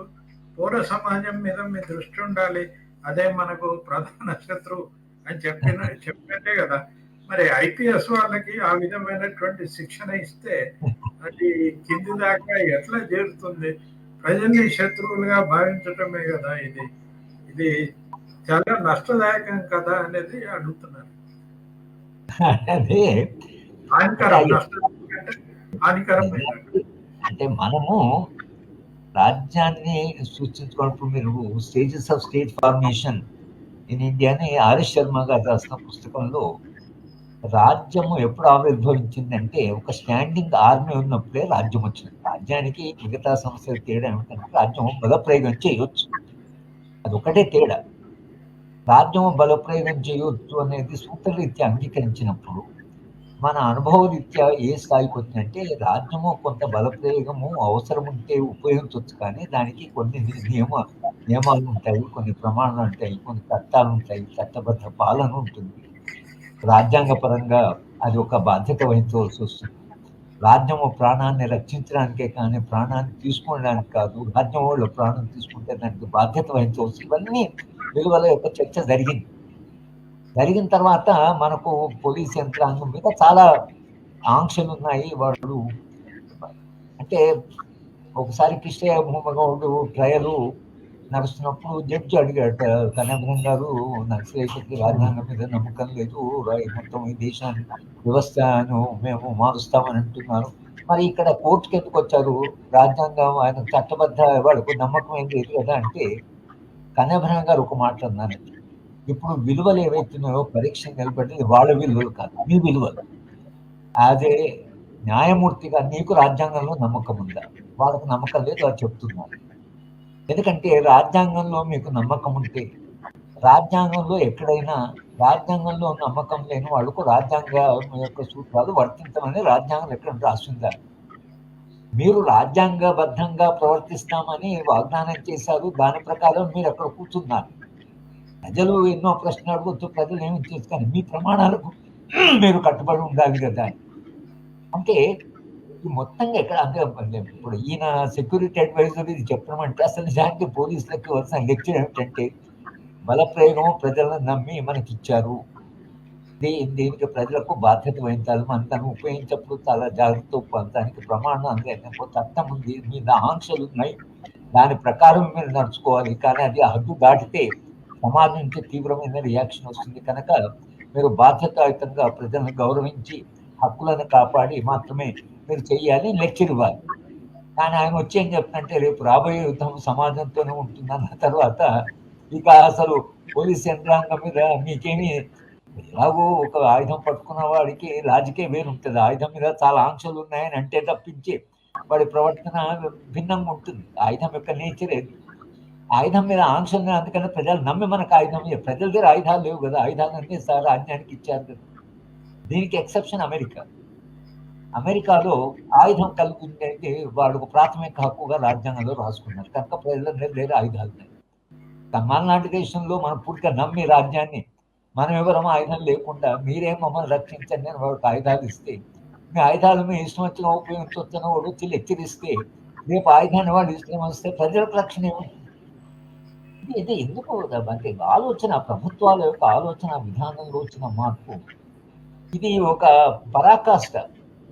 యుద్ధం సమాజంతో ఉంటుందంటే అసలు ఇది మనం ఊహించలేనటువంటి పరిణామం. కనుక వీళ్ళు మనం భవిష్యత్తు ఏమిటి, పరిణామాలు ఏంటి, గాజాలో జరుగుతున్నది అంతే, వాడికి అసలు ఏ ఆంక్షలు లేకుండా. కానీ మీరు మీ యంత్రాంగాన్ని కూడా అదే చెప్పి మీరు ఉపయోగించవచ్చు అని చెప్తే, రేపు రాబోయే పరిణామాలు ఎన్నో పర్యవస్థాయి, దానికి ఎవరు బాధ్యులు అవుతారు అనేటువంటిది చాలా ఆందోళన కలిగించేటువంటి అంశం మనం. కానీ ఆయన మాట్లాడాడు, అది పేపర్లో వార్తగా వచ్చింది.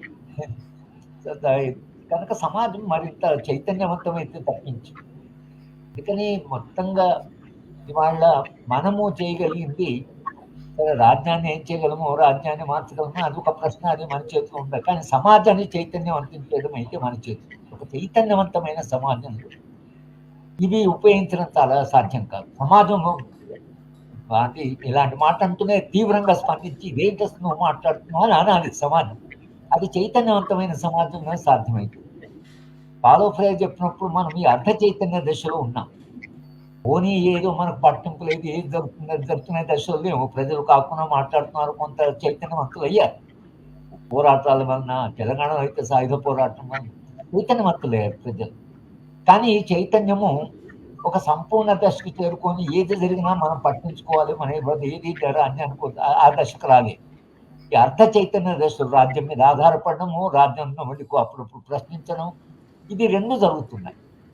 పాలో ఫ్రైరం అంటే ఈ దశ మ్యానిపులేటివ్ పాలిటిక్స్, అబద్ధాలు చెప్పిన ఇవన్నీ ఉంటాయి. ఎందుకంటే మనుషులు కొంత చైతన్యం ఉంది, కొంత చైతన్య రహితం ఉంది. ఈ దశలో మనుషులు ఉన్నారు.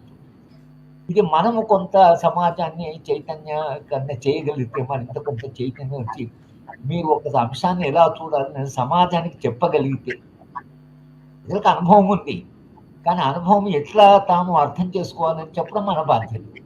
అది చెప్పగలిగితే సమాజం చైతన్యవంతమైతే ఇటువంటి ఉపన్యాసాలు ఇవ్వడం సాధ్యం కాదు. జనం ఊరుకో, మనం ఎలా మాట్లాడితే జనం ప్రశ్నిస్తారు. ఆ దశకు తీసుకుపోవడంలో ఇలాంటి చర్చలు మన చర్చలు ఉపయోగపడతాయి. మనం సమస్యల్ని చాలా సమగ్రంగా అర్థం చేసుకోవాలి, దాన్ని చారిత్రక దృష్టితో అర్థం చేసుకోవాలి, భవిష్యత్తు మీద విశ్వాసంతో అర్థం చేసుకోవాలి అనేటువంటి ఈ సందేశం ఏదైతే ఇది సమాజానికి పోగలిగితే, దానివల్ల సమాజానికి చాలా ఉపయోగం ఉంటుంది. కనుక ఎవరైనా చేయవలసిన పని ఏంటంటే చైతన్యీకరించడం. అది మన చేతిలో ఉంది.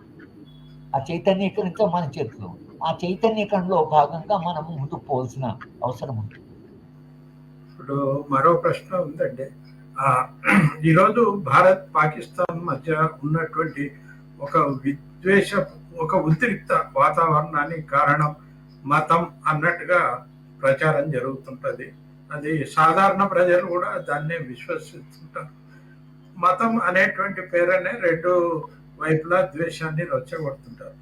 మీరు చెప్పిన దాని ప్రకారం చూస్తే అమెరికా ఆయుధ ఉత్పత్తి దీనికి ప్రధాన కారణం. భారతదేశానికి పాకిస్తాన్కి మధ్య ఉన్నటువంటి ఈ ఉద్రిక్త వాతావరణానికి ఈ ఆయుధాల కంపెనీలు ఆయుధ పాలసీ దీనికి కారణమా అనేటువంటిది ప్రశ్న. అదే అందుకని ఇప్పుడు people to people, Pakistan and India people to people ఒక ఆర్గనైజేషన్ ఉంది. లాహోర్లో మీటింగ్ దగ్గరికి నేను కూడా వెళ్ళవలసింది, నేను వెళ్ళలేకపోయాను. వాళ్ళు ఒక మెసేజ్ పంపించమన్నారు. నేను అప్పుడు ఏమంటే పాకిస్తాన్ ప్రజలకు భారత ప్రజలకు వైరుధ్యం ఏం లేదు ప్రజల మధ్య. మీరు మీరు ఇండియా మన పీపుల్ టు పీపుల్ అంటే ప్రజల మధ్యన సత్సంబంధాలు కల్పించాలి, ఈ వైరుధ్యంతో అతి టెన్షన్ పోవాలి అని మనము ఈ సంస్థల ద్వారా ప్రయత్నించాలి. కానీ మన ఇద్దరి చేతిలో ఇది లేదు. సమస్య మన చేతిలో లేదు. సమస్య బయట ఉండేటువంటి ఒక సామ్రాజ్యవాద దేశం మీరు మేము ఒకరితో ఒకరు నడుచుకోవాలో వాడు నిర్ణయిస్తున్నారు. కనుక మన ఇద్దరేమో కామన్గా పోరాడవలసిన వాడు వేరే ఉన్నాడు.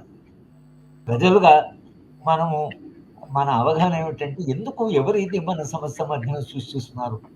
మతం అనేది చాలా మంది అంటారు, కానీ ఇప్పుడు ఇజ్రాయిల్ మన ఇరాక్ అండ్ ఇరాను బోల్డ్ అంతా సిరియాలో మీరు చూస్తే యుద్ధ వాతావరణం ఉంది. ఆఫ్ఘనిస్తాన్లో వాళ్ళు పెద్ద వేరే మతాల వాళ్ళు ఏం లేరు. కానీ అన్ని ఇస్లామిక్ దేశాల్లో వాళ్ళ మధ్యన చాలా వైరుధ్యాన్ని వాళ్ళు కొట్లాడుకుంటున్నారు. కనుక మతం అనేది ఒక అదేంటే ఒక ఆయుధంగా ఉపయోగిస్తున్నారు మతాన్ని. ఇస్లామిక్ ఫండమెంటలిజం ఎందుకు వస్తుందంటే ఫండమెంటలిజం ఇప్పుడు ఉండేటువంటి ఆర్థిక అభివృద్ధికి అవసరం. ఎందుకంటే ప్రజలు చైతన్యవంతులు కాకుండా అది ఆపగలదు. మన దేశంలో కూడా మీకు మతపరమైన రాజకీయాలు, మతతత్వ రాజకీయాలు ఎప్పుడు ప్రారంభమయ్యాయి? 1980లలో 82, 90ల్లో ఎప్పుడైతే మనం పూర్తిగా ప్రపంచీకరణ వైపు మనం పోవాలని మన్మోహన్ సింగ్, పివి నరసింహన్ వాళ్ళ కాలంలో తీసుకున్న నిర్ణయం ఎప్పుడు రథయాత్ర వచ్చింది. రథయాత్రకి మన న్యూలిబరలిజానికి స్పష్టంగా మీరు చారిత్రకంగా చూస్తే ఇక మతం యొక్క ప్రభావం ఎట్లా పెరుగుతూ వచ్చింది. ఇక్కడ న్యూలిబరలిజం పెరిగి అసమానతలు పెరుగుతున్న కొద్దీ, జనంలో సంక్షేమ భావన పెరిగిన కొద్దీ, నిరుద్యోగం పెరిగిన కొద్దీ, పావర్టీ అసమానత పెరిగిన కొద్దీ మతం దాని యొక్క ప్రభావం పెరుగుతూ వచ్చింది. లేకపోతే దేశంలో అంటే పార్టీషన్ తర్వాత జరిగినంత దుర్మార్గం అంత పెద్ద ఎత్తున రెండు వర్గాలు ఒకరినొకరు చంపుకున్నా, కొన్ని లక్షల మంది చనిపోయినా, స్వాతంత్రం వచ్చిన తర్వాత హిందూ ముస్లిం మధ్యన ఒక సఖ్యత ఉన్నది. ఆ మెమరీ ఉన్న సఖ్యత ఉన్నది. ఈ సఖ్యత పోవడం అనేది మీకు 60 నుంచి ప్రారంభమైంది. 60 నుంచి ప్రారంభమై ఇప్పుడు పూర్తిగా హిందూ ముస్లిం యొక్క విద్వేషంగా మారింది. నాకు ఏమీ అన్యాయం జరగకపోవచ్చు ముస్లిం నుంచి, అయినా నేను ముస్లిం అంటే ద్వేషిస్తున్నాను. ముస్లిం మైనారిటీ కాబట్టి వాళ్ళు ఒక భయంలో ఉన్నారు కాబట్టి వాళ్ళు ఇంకా ఐడెంటిటీని భయంలో ఉన్న మనిషి ఏం చేస్తాడంటే మతం మీద ఇంకా నమ్మకం పెట్టుకుంటాడు, మత విశ్వాసం పెరుగుతుంది. ఎందుకంటే అభద్రతలో ఉన్న మనిషి భద్రత కొరకు మతాన్ని ఆశ్రయిస్తాడు.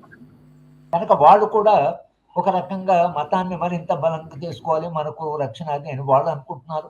ఇటువైపు కూడా వాళ్ళంతా ఇటువంటి వాళ్ళు ఎట్లా ఐడెంటిటీ ముస్లిం ఎన్నుకున్నారు, మనము ఉన్నాము అనేది ఇది చర్చ జరుగుతున్న కొద్దీ అభద్రత అనేది హిందూ సమాజానికి కూడా ఉంది. ఇంత లక్షలాది మంది నిరుద్యోగులు ఉన్నారు. కనుక ఏమైందంటే ఈ సందర్భంలో మత రాజకీయాలు అసలు చాలా ఈజీగా తెచ్చుకోపోగలుగుతున్నాయి. అంటే ఒక ప్రపంచము, నూతన ప్రపంచం, ఒక రమణీయమైన ప్రపంచం అనేటువంటి భావజాలం కంటే కూడా ద్వేషానికి, అందుకని ఆ పిల్లోడు ఎగ్జాంపుల్ చెప్పాను, వాడు ద్వేషించడం కూడా అది స్వేచ్ఛలో భాగం అంటున్నాడు. ఆ తరం పిల్లోడు ప్రేమించడం అనేది సౌభ్రాతృత్వం అంటే వాడంటే నాకు స్వేచ్ఛ ఉంది కాబట్టి నేను వాడిని ద్వేషిస్తాను, ద్వేషించే స్వేచ్ఛ నాకు ఉండాలి. ఇది స్వేచ్ఛలో భాగం. తర్వాత ఆ అబ్బాయితో అడుగు చేయడం చాలా కష్టమైన పని. వాడికి చైతన్యంలో అంత చిన్న వయసులో ద్వేషించడం అనేది అక్కడి దాకా వెళ్ళిపోయింది. ఇది ఎందుకు? దీనికి మూల కారణం ఏంటంటే అభద్రత. రేపు కలుస్తుందా లేదా, రేపు పని దొరుకుతుందా లేదా, ఉద్యోగం వస్తుందా రాదా, లేకపోతే సెక్స్ రిలేషన్స్లో మహిళల అభద్రత, అవి అంటే సమాజంలో వచ్చిన ఈ విలువలు ఏవైతే కూలిపోతున్నాయో, ఈ విలువలు కోల్పోతున్న సందర్భంలో మతము ఒక విశ్వాసంగా సమాజంలో మనిషి ఏమి దొరకదు దాన్ని పట్టుకుంటున్నాడు కనుక దానికి ఉండే ఆర్థిక కారణాలు కాకుండా, అది మనం వేరే ఏ రకంగా చెప్పినా కూడా వాళ్ళు అసలు ముస్లిమ్స్ అంటే ఇదే, వాళ్ళు మన దేశభక్తులు కాదు, మన దేశీయత లేదు, వాళ్ళు అంతా ఇస్లామిక్ వాదులు, వాళ్ళు పాకిస్తాన్ అంటే ఇచ్చేస్తారు అని అనేటువంటి పాకిస్తాన్ ఇండియా మధ్యన వచ్చే ఘర్షణ. కానీ వినయ్ గారు, మీకు నేను ఒక చిన్న ఎగ్జాంపుల్ చెప్పాలి.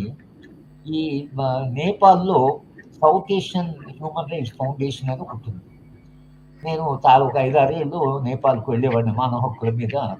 వారికి ఈ ఈ ఈ సౌత్ ఏషియన్ ఫౌండేషన్లో శ్రీలంక, బంగ్లాదేశ్, పాకిస్తాన్, నేపాల్, ఇండియా 5 మంది పిల్లలు వస్తారు ప్రతి సంవత్సరం. ఒక 25-30 మంది పిల్లలు ఉంటారు ఈ 5-6 దేశాలకు సంబంధించిన వాళ్ళు. ఆ పిల్లలు, నేను లెక్చర్స్ అయిన తర్వాత నేను తిరిగి వస్తున్నప్పుడు, సార్ మీరు రేపు పోతున్నారు, సాయంత్రం మాకు డిన్నర్కు రండి అంటే, సరే డిన్నర్కి వెళితే ఈ 30 మంది ఒకే దేశానికి సంబంధించిన వాడుగా మన మొహమ్మద్ రఫీ పాటలు పాడారు, హిందీ పాటలని అందరూ దాదాపు ఒకరు కొట్టుకున్నారు, తిట్టుకున్నారు, కౌగిలించుకున్నారు. అంటే కజిన్స్ లాగా ఈ 5 దేశాల వాళ్ళు కూడా కజిన్స్ లాగా ఉన్నారు. రాత్రి 1:00 దాకా వాళ్ళ పాటలు ఇవన్నీ నడిచిన తర్వాత 1:00 నన్ను మాట్లాడుతుందని చెప్పాను. మిమ్మల్ని చూస్తే మన దేశాల మధ్యన అసలు నిజానికి ఏమి భేదాలు లేనట్టుగా, మీరంతా కజిన్స్ లాగా, అక్క చెల్లు, అన్న తమ్ముళ్ళలాగా మీరు ప్రవర్తించాలి. ఇదే నాకెందుకు హోప్ కనిపిస్తున్నది. మీ తరం చేయవలసిన పని, ఇక్కడి వాళ్ళ మీరు 2-3 గంటలు ఎట్లయితే కలిసి ఉన్నారు, మన దేశాల్లో మనం కలిసి ఉండాలి అనేటువంటి ప్రెషర్ పెట్టి ఈ సద్భావన, సౌహృద్భావన కలిగించే బాధ్యత మీ మీద ఉంది. అంటే అది ఆ యూత్ లెవెల్లో వాళ్ళ నేపాల్ పోతున్న అన్ని బౌండరీస్, బార్డర్స్ ఇవన్నీ మర్చిపోయి ఒక రకమైనటువంటి ఒక మెటా కల్చర్ ఒకటి ఉంది సౌత్ ఏషియాలో.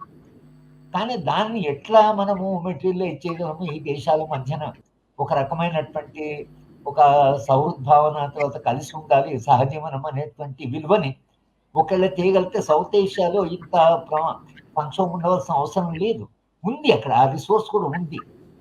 కానీ పొలిటికల్ సిస్టమ్ ఏం చేస్తుందంటే దాన్ని పెంచకుండా విభేదాలను పెంచి మత దేశాలను పెంచడం. ఎందుకంటే ఈ పెంచడం అనేది వాళ్ళ ఆర్థిక వ్యవస్థ యొక్క అవసరం కనుక కోఆపరేషను, తర్వాత ఇవి కాకుండా వాళ్ళ మధ్యన ఈ విద్వేషం అనేది ఆయుధాలకు అది బాగా పనికొస్తుంది. ప్రభుత్వాలు విద్వేషాన్ని రెచ్చగొడుతున్నాయి, కానీ మనమంతా కూర్చొని మాట్లాడుకొని సౌత్ ఏషియన్ సబ్ కాంటినెంట్ను మనందరం కలిసి ఉందాం అనేటువంటిది అది ఒక ఉన్నతమైన భావన అది. కానీ ఆ భావనను దేశాలు, ముఖ్యంగా ప్రభుత్వాలు అవి అంగీకరించే పరిస్థితి లేవు. ఎందుకంటే వాళ్ళు చేసే నమూనా ఏదైతుందో అది దాంట్లో ఇది భాగం కాదు. ఎందుకంటే యుద్ధ వాతావరణం పోయింది అనుకోండి పాకిస్తాన్కి, ఇండియాకి, మొత్తంగా ఏదైతే సంపత్తి ఉందో అది బాధ్యపడి ఇండియా, తర్వాత చైనా ఇప్పుడు ట్రేడ్ రిలేషన్స్ ఉన్నాయి మనకు. అందుకనే ఇంకా ఇండియా చాలా జాగ్రత్తగా ఉంది చైనాతో. ఎట్లయితే అమెరికా కొంత చైనాతో ఇది ఉందో అట్లా ఇండియా కూడా చైనాతో జాగ్రత్త. ఓ కాలంలో చైనా అంటే భగ్గుమనేవాడు, కానీ ఆ ట్రేడ్ రిలేషన్స్ వలన, ఈ కార్పొరేట్ ప్రెషర్ వలన చైనాతో మొదట మాట్లాడినట్టుగా ఇవాళ ప్రభుత్వాలు మాట్లాడడం లేదు. చైనా విషయంలో కొంచెం జాగ్రత్తగా ఉన్నారు, పోతున్నారు, నెగోషియేషన్ నడుస్తున్నాయి. ఎందుకు నడుస్తున్నాయంటే ట్రేడ్, వ్యాపారం, వాళ్ళ దగ్గర నుంచి చాలా మనం ఇంపోర్ట్ చేసుకుంటున్నాం. అది అంటే ఒక రకంగా ఈ ట్రేడ్ జరుగుతుంది, కానీ పాలిటిక్స్లో అది రావడం లేదు. పాలిటిక్స్లో ఆ సహకార భావన అనేది రావడం లేదు. పీపుల్ టు పీపుల్ రిలేషన్స్ అనేది ఉందో అది ఒకవేళ మనం పెంపొందించగలిగితే ఎప్పుడో ఒకసారి 2 దేశాల ప్రజలు, 2 దేశాల ప్రభుత్వాల మీద చేసి లేదు కలిసి ఉండాలి, ఇది అది మన ఇద్దరి దేశాలకు మంచిది అనేటువంటిది, అది చేయగలమా లేదా అనేటువంటి సవాలు అన్ని దేశాల మధ్యన ఉంది. మతానికి సంబంధించి కాదు ఇది. మతం అనేది కేవలం పొలిటిక్స్ మాత్రం. Okay sir, thank you very much. ఒక 1.5 గంట పాటు ఈ వెబినార్ జరిగింది. వారు ప్రొఫెసర్ హరగోపాల్ గారు ప్రశ్నలకు కూడా సమాధానాలు చెప్పారు. వారికి అదేవిధంగా చూసినటువంటి మీ అందరికి కూడా ధన్యవాదాలు తెలియజేస్తూ ఇంతటితో ఈ కార్యక్రమాన్ని ముగిస్తున్నాను. Thank you.